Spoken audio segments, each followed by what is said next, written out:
The fake HOA says she's not a real cop. She's the FBI's chief of public safety.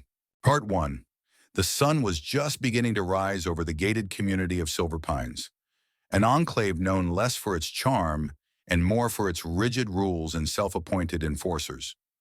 One of those enforcers was Karen Whitmore, a retired real estate agent who still clung to the illusion of authority long after the actual HOA had disbanded. She took pride in her clipboard, her walkie-talkie, and her handwritten violations list. Nothing happened in Silver Pines without her noticing, or more accurately, without her judging. So when she saw a black woman in a black tactical jacket and plain clothes step out of a matte gray SUV one morning, wearing no makeup, carrying a badge clipped to her belt, and inspecting the neighborhood with sharp eyes, Karen went straight into code red. She approached briskly. "Excuse me," she called out. "You can't be here. This is private property." The woman looked at her calmly. "I'm with the Bureau." Karen laughed. "Bureau of what? You don't look like any law enforcement I've seen." The woman raised an eyebrow, showed her badge. It read, "Special Agent Jordan Hale, Chief of Public Safety, Federal Bureau of Investigation." But Karen didn't even glance.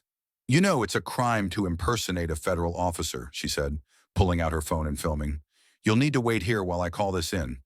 The incident that went viral. Jordan didn't react with anger. She simply stood still.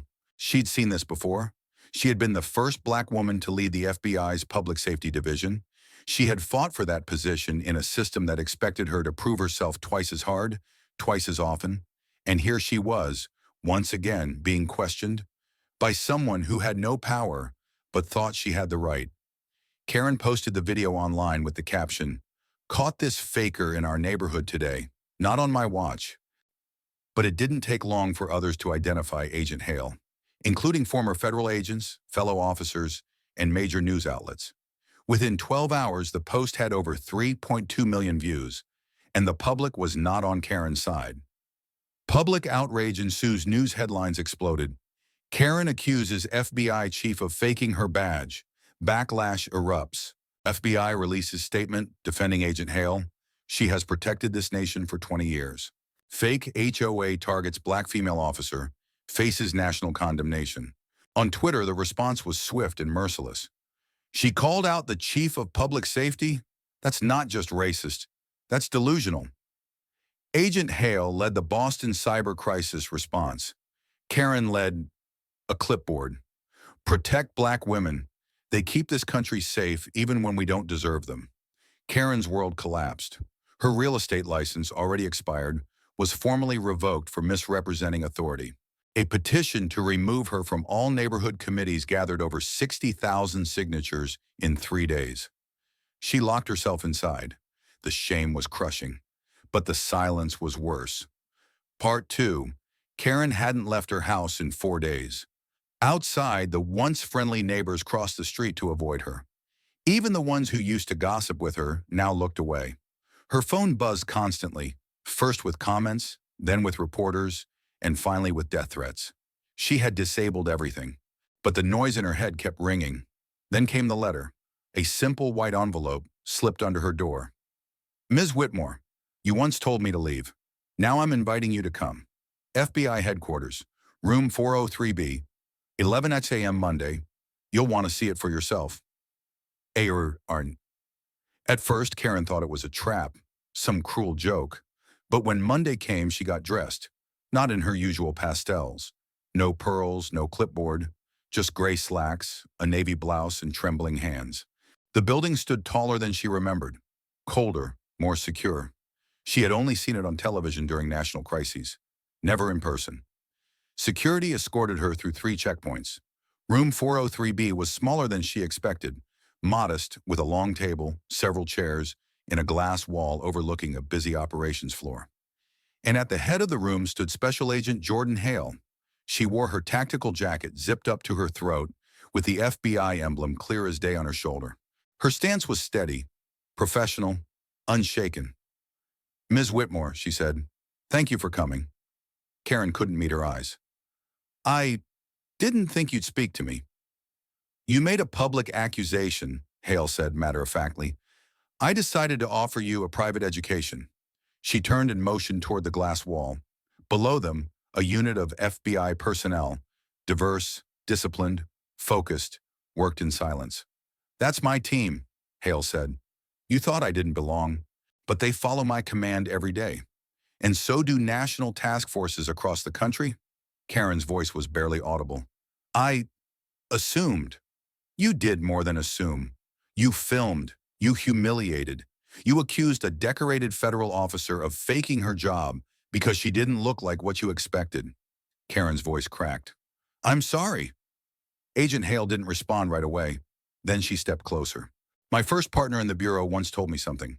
The most dangerous weapon in this country isn't a gun. It's unchecked bias in the wrong hands. That day, it wasn't your phone that endangered me. It was your certainty." Karen's shoulders dropped. "I was wrong." Agent Hale took a breath. "Do you know why I invited you?" Karen shook her head. "Because I want you to go back and tell your community exactly who you dismissed. I want you to see that authority doesn't always wear the face you're used to." Then she handed Karen a file. Inside, commendations, photos, a full-page letter signed by the director of the FBI, naming Jordan Hale as the first black woman to lead public safety across all field offices. "I've protected dignitaries, uncovered domestic terror threats, and run national disaster response teams," Hale said. "But in your neighborhood, none of that mattered." 2 weeks later, Karen stood at the podium in the Silver Pines Community Hall. The room was packed. "I owe you all an apology," she said, gripping the microphone. "Not just for what I did, but for what I revealed. I exposed how quickly someone like me can weaponize suspicion against someone like her." She paused. "She didn't punish me. She educated me. That's more grace than I deserved." A few neighbors nodded. Some cried. Others stared in stunned silence. Karen stepped down, not expecting applause, and got none. But that was okay. She hadn't come for that. She came to begin again. 3 months later, a small metal plaque appeared on a bench just outside the FBI field office's public education garden. It read, "For the woman who taught me what protection really looks like, and the officer who protected me from myself." Kiputri. Agent Hale passed it one morning during her usual security round. She said nothing, but she smiled. Because even the hardest walls can crack. And sometimes, through those cracks, something stronger grows. Side story. Special Agent Marcus Lynn remembered the day the video went viral. He had been in the gym at FBI HQ when his phone lit up. Texts from classmates, news alerts, angry posts from law enforcement groups around the country. The title read, "HOA Karen accuses FBI chief of faking her badge. Footage sparks outrage." Marcus's heart dropped.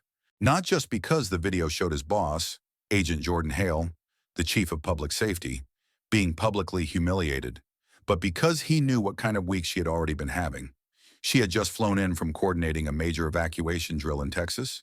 She hadn't slept in 2 days, and she had still shown up to lead the Monday morning briefing in full gear, calm and razor sharp. Now the world saw her being dismissed like an imposter by someone who didn't even look at her badge. And Hale? She showed up the next day like nothing had happened. "I'm fine," she said, as they sat in the task force room. "But this is bigger than me." Marcus watched her move with quiet control, handing out new assignments, delegating case updates, thanking everyone for their continued trust. But what stuck with him was what she said after the meeting.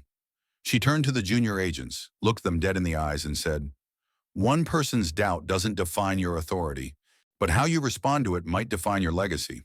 Marcus never forgot that. A week later, Hale led a closed-door session for all recruits and rising field agents. She brought no PowerPoint, no prepared speech, just her voice.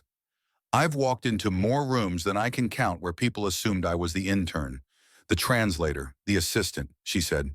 "But I stayed. I kept walking in. I earned every damn stripe." One agent asked, "What do we do when people question if we belong?" Hale smiled, the kind that came from hard-earned survival. "You don't argue with them," she said.